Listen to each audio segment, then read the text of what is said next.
Hello, good day, future engineers, and welcome once again to modulation and coding techniques. In the previous past discussions and the past few weeks, we were able to establish the importance of digitization. So in this discussion video, we have to investigate the fundamentals of data and signals. We have to establish the difference between the two terms data and signals. When an average computer user would be asked to list down the ingredients of a computer network, most will probably cite the followings. Or the following. So we have the computers, wires, modems, telephone lines, and other which are easily identifiable physical components.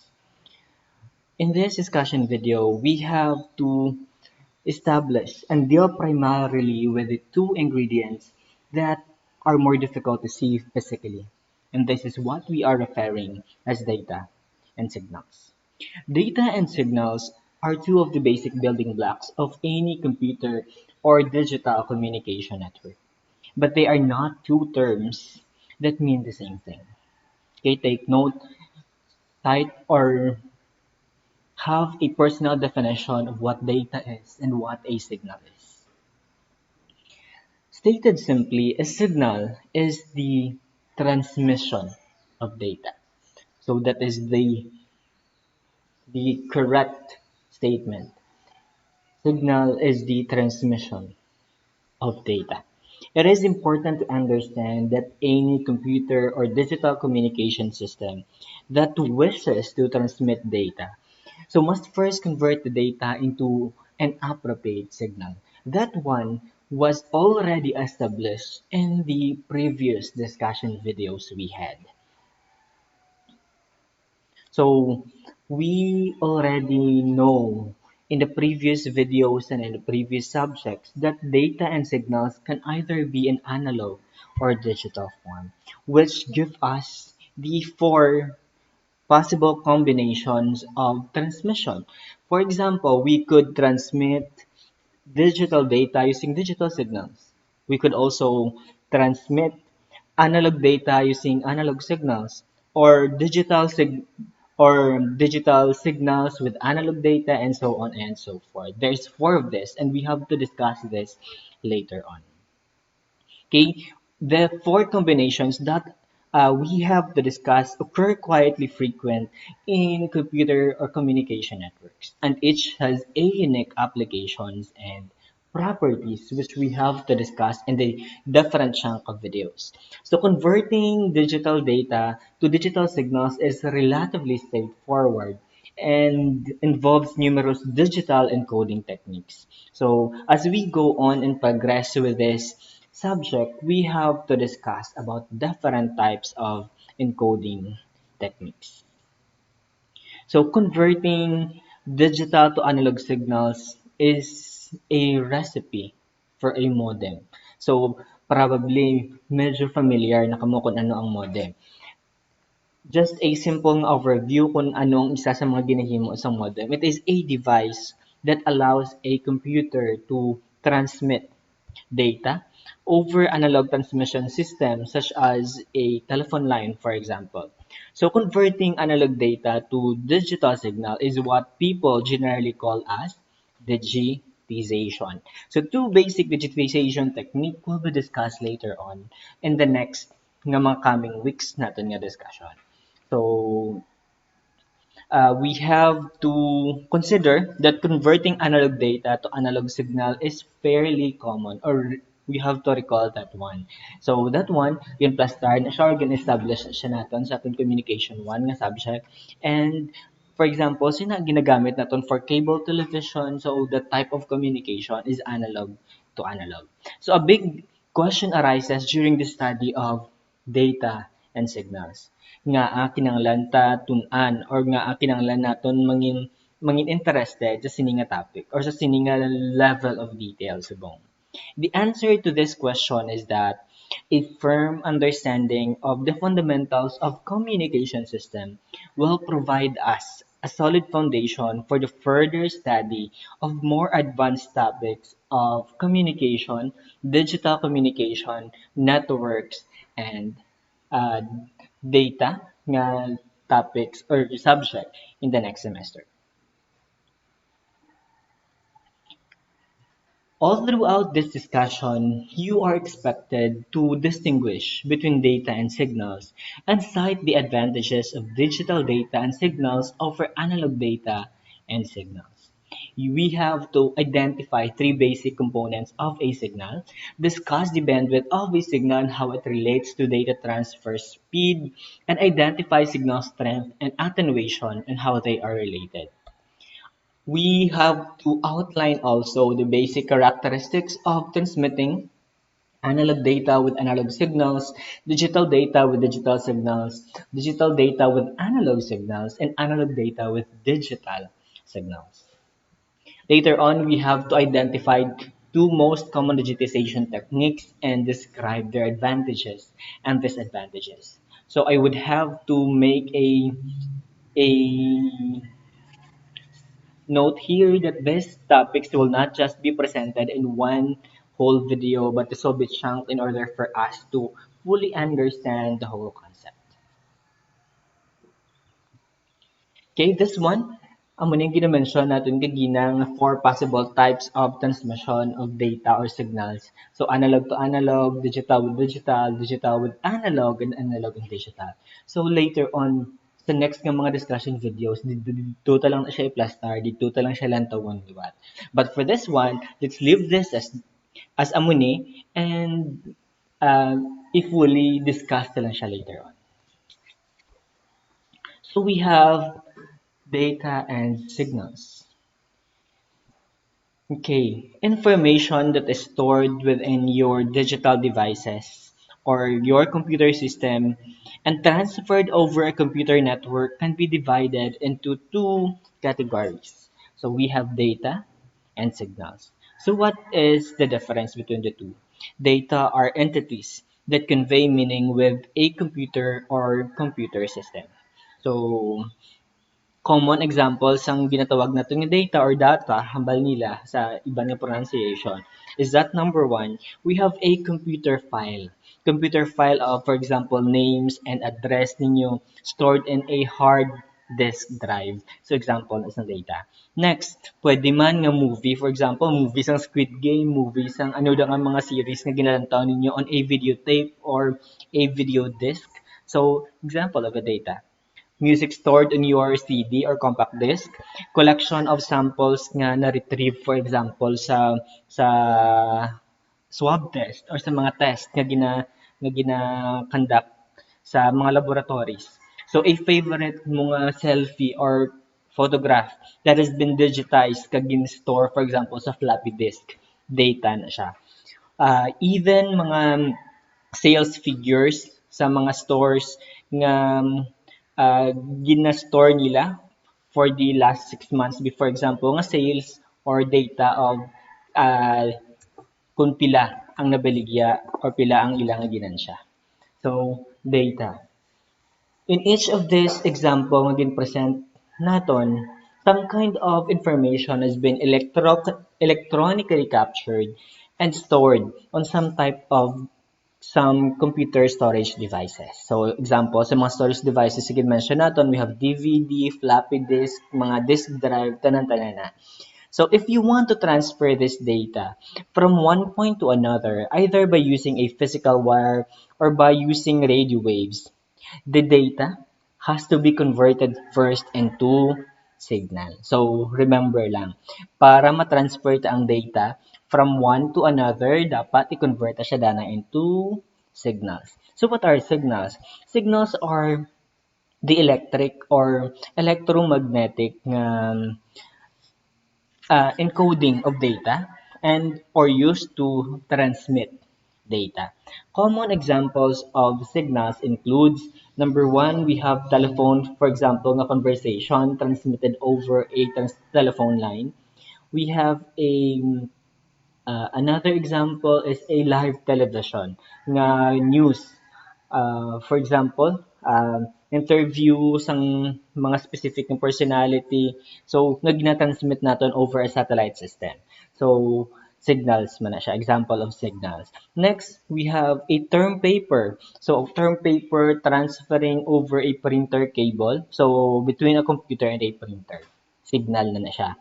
Or a web page nga naga-download as it transfers over a telephone line, for example, between your ISP or internet service provider and your home computer. Example man na siya pang isang signal.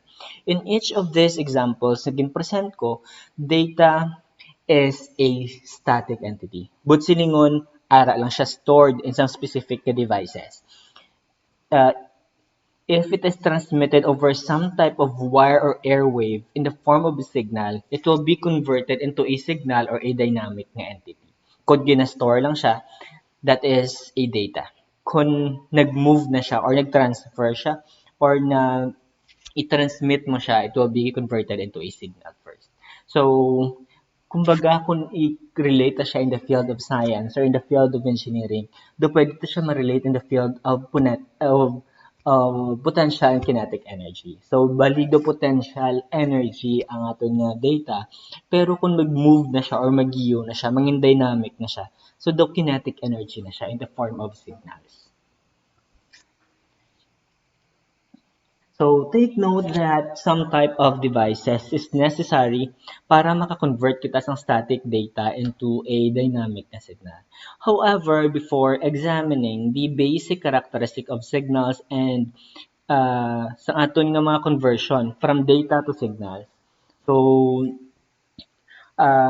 let us explore danay some of the more important characteristic of data and signals. So both ang data kag signals share one characteristic, whether the data is analog or digital. Okay, so aring gina-mention naton, data and signals can either be analog or digital. Analog is a continuous waveform with examples such as naturally occurring music and voice. So although data and signals are two different entities that have a little in common, there is one characteristic they do share. They could either be analog or digital. So ano ang analog signal or ano ang analog data? For example, they are represented by continuous waveform. Very much familiar na tanay. That can be at an infinite number of points between certain value. So ano ang kung pinagid ka distinguishing factor of an analog signal. So one of the primary nga identifiable nga characteristic of analog signal is its primary nga shortcoming. Anong bud silingon? Ang manotice naton sa analog signal is that or analog data is how difficult it is to separate noise from the original waveform. That's why we establish or we go back to the concept of noise nga ginplastar natin sa communication one in the previous nga discussion video. Noise is an unwanted nga electrical or electromagnetic nga energy nga nagka-degrade sang quality sang aton nga signal or sang aton nga data. So since found in every type of data and transmission, and it affects the range sa aton nga ginatransmit nga data. So ang noise pwede siya slight lang sa background naton up to sa worst na nga possible matabo, complete loss sang possible naton nga data or signal. So it is especially important nga dapat ang noise naton be reduced as much as possible. Unfortunately, noise appears as an analog waveform. So, kung analog ang aton nga gina-transmit, analog man ang aton nga noise. So, medyo nakabudlayan kita mag-separate ng data. So, for example, sini, we have here, consider the waveform here nga ari subong sa aton nga screen, which shows the first few nga notes, for example, bicon music ang aton nga gina-transmit. So, noise is intermixed sa aton nga music and data diri sa ikaduha nga figure sa dalom. So na-intermix diri ang aton nga noise sa sini nga data. So ang question ko is, can you tell by looking at the figure diin di ang data kag diin di ang noise? Okay, although this example may border on the extreme, it demonstrates that noise and analog data can appear similar. So, bisan daw ka-exage na ang atong representation, but I probably na-establish naton nga medyo mabudlayan kita mag-cite or mag-differentiate kung diin diri ang aton nga data kag kung diin diri ang noise, especially kay pareho sila nga duha analog and form. So, probably may nakaabot pa sa inyo sa mga record player or base may mga idea ka more kakakita natin sa movie. So, ang performance of a record player that provides a further example of noise interfering with data. So many people have collections of albums which when played produce mga pops na bala mga hiss, clicks. So albums sometimes even skip because of the presence ng sina. So is it possible to create a device that filter out sang sina ang mga pops, hisses, clicks without ruining sang aton nga original nga data or sang music for example nga ginapamatian naton. So filtering devices were created during the late 1960s and until 1970s. But only the devices that remove his were successfully or relatively successful.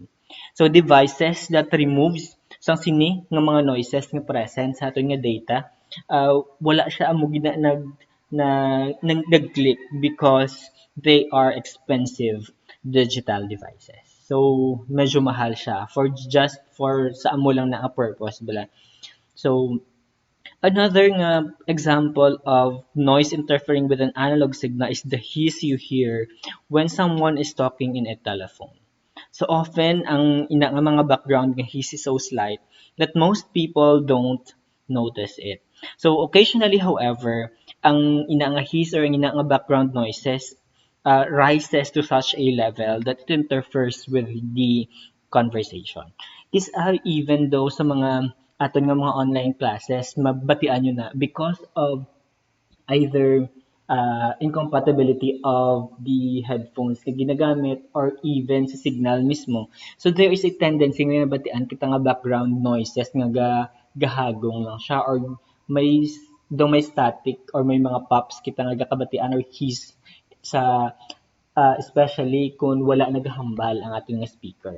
So gaano lang dumibatian kita nga background noises. So that is an example of a noise interfering a conversation. Next, we have digital data and digital signals. So, kabalo kita kung ano ang digital data or signals. So, they are discrete waveforms rather than continuous waveform. So, ang ano ang gakatabo subong kun digital na aton nga data or ang aton nga signal if may ara ang specific nga noise nga na-include. So, kabalo kita nga probably may ara ang sa duwa, for example, ka discrete values to represent sa aton nga signal. So, since noise has a property nga analog siya, so it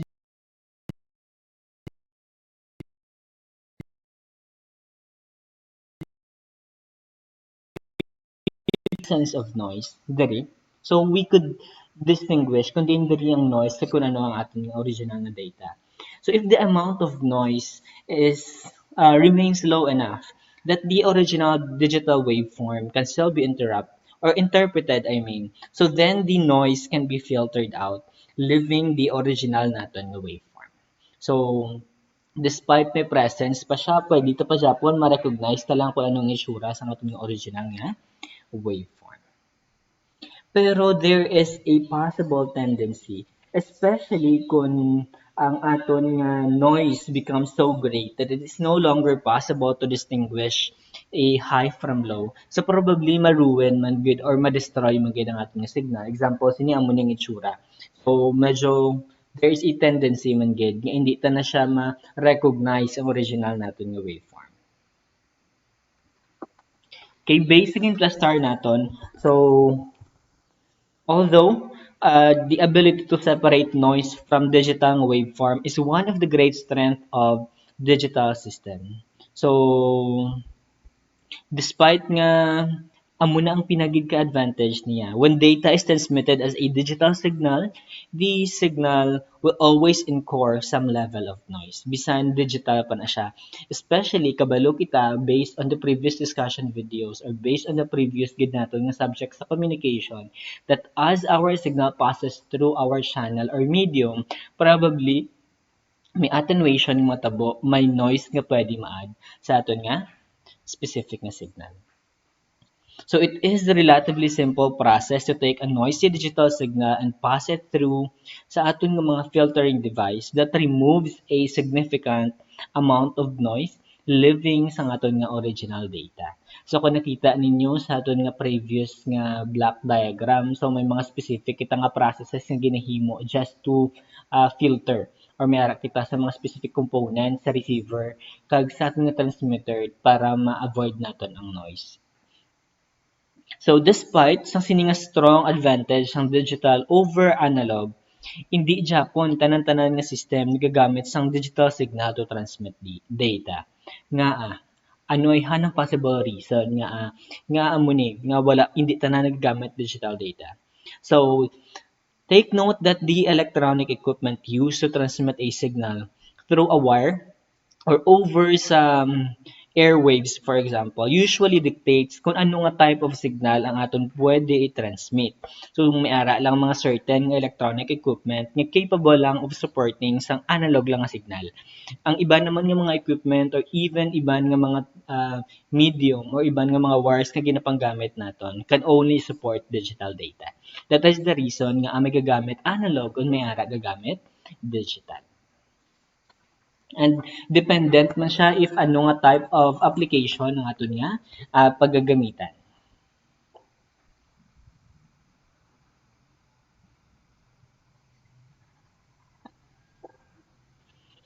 So, ang ari nga topic medyo gin plastar ko lang just for us to be reminded of the fundamentals of certain signals. Recall that signals are the electric or electromagnetic encoding of data and are used to transmit or carry certain mga data. The primary characteristics nga nagaseparate sa one form of data from another is the analog versus sa digital niya nga characteristic. Because signals are more complex than data, signals have many more nga mga characteristics that is worth examining. So, ang aton nga discussion subong, we have to begin our study of analog and digital signals by examining their three basic nga components. We have to discuss the amplitude, frequency, and phase of a signal. So, kabalo kitang if we talk about analog signals, we have a specific nga representation yung ginatawag natin nga analog signal. So, we have a specific nga characteristic of a signal nga ginatawag natin nga amplitude. Amplitude of a signal is the height sang aton nga wave, sine wave for example, in a given nga reference point. This height often denotes the voltage level sa aton nga mga signal. So kalabanan gid voltage versus time representation kita sa aton nga signal. So pero sa iban nga mga representation, iban gagamit sila current, iban gagamit sila mga power in order to represent sini. So note that the signal can change amplitude as time progress. So based diri sa aton nga representation, one signal, okay, may ara kita isa lang siya ka signal pero may ara kita two different amplitude. May ara kita high amplitude, may ara kita low amplitude signals. Next, we have another fundamental characteristic of signal is ang iyang frequency. The frequency of a signal is the number of times a signal makes a complete cycle within a given time frame. Frequency is measured. So the length or time interval of one cycle is called a period. So kung ano na siya ang length of time nga nakaobra siya one cycle, amo na siya aton nga period. So we have here a representation. So it shows tatlo ka different nga analog signals. If the time naton diri For example, is 1 second sa asta diri. So nakita naton 1 second sila tanan. So the signal in the figure nga una-una completes 1 cycle per second. So mayara kita 1 lang siya ka cycle per second. That means mayara kita 1 hertz para sa sini nga signal. For the next nga figure diri may ara ta duha ka cycle para sa 1 second. That means 2 hertz per second. So 2 cycles per second I mean or 2 hertz. Next we have 3 cycles per second or 3 hertz.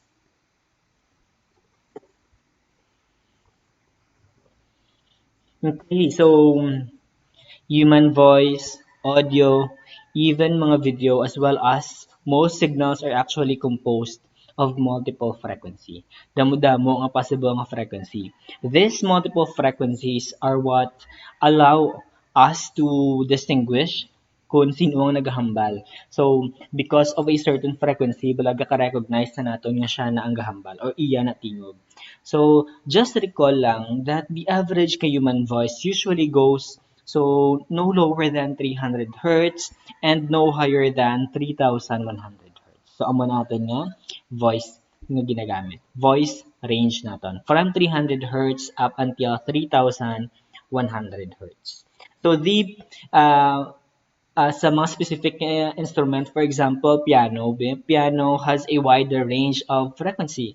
Nga, ga range siya sa 30 hertz up until 4,200 hertz. So, the range of frequencies that a signal appears, so that a signal spans from minimum niya nga value up until sa iya nga maximum nga value, ginatawag na siya naton. Recall ta lang, ginatawag to siya nga spectrum. So, range of frequencies that a signal spans from minimum to maximum. So, we have another term kinanglan ma-recall, we have bandwidth. Ano ang bandwidth? Bandwidth of a signal is the absolute value of the difference between the lowest and highest frequency of a signal. So, ari, i-minus mo lang ang highest kang lowest, amo na aton nga bandwidth. So, that means ang bandwidth isang telephone system that transmit a single voice signal. So, kung ginapamangkot sa imo bandwidth isang telephone system. So, since gigamit siya voice, but silingon dali siya ga-move from 300 Hz up until 3,100 Hz na range. Kung ang pamangkot is bandwidth, i-minus na lang ni 3,100 minus 300 Hz. That means ang aton nga bandwidth isang telephone system is equal to 2,800 Hz. So, because extraneous nga range sang of noise ang pwede naton nga ma-degrade man sa aton original signal, any electronic device has an effective bandwidth. Despite, for example, may ara ka bandwidth nga 2,800, so may ara pag ikada effective nga bandwidth nga i-consider dapat.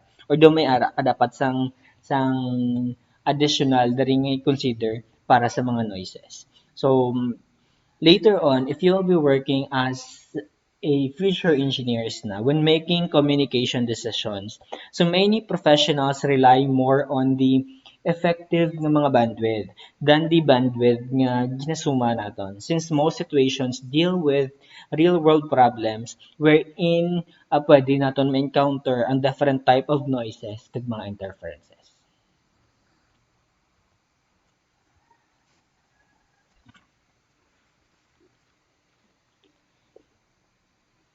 Another nga property of fundamental property of a signal is ang iya nga phase.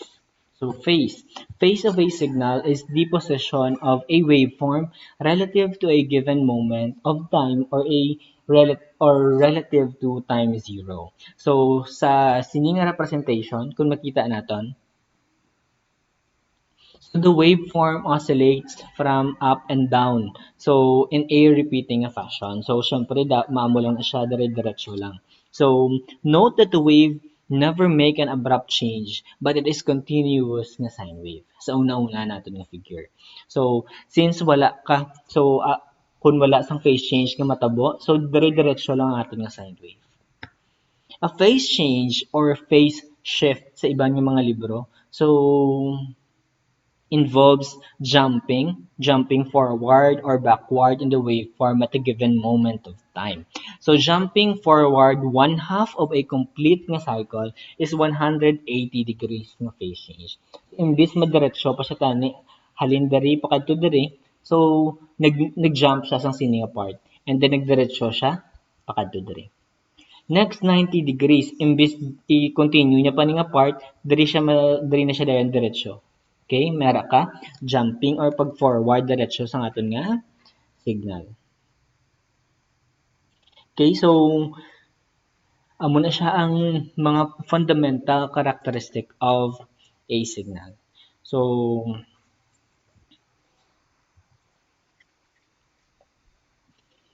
okay, so we were able to establish ano ang difference ng signal kag data, ano ang mga different nga fundamental characteristic of a certain signal. So kabay pa medyo na klaro ni Danay sa aton before we go on with the concept of digitization techniques.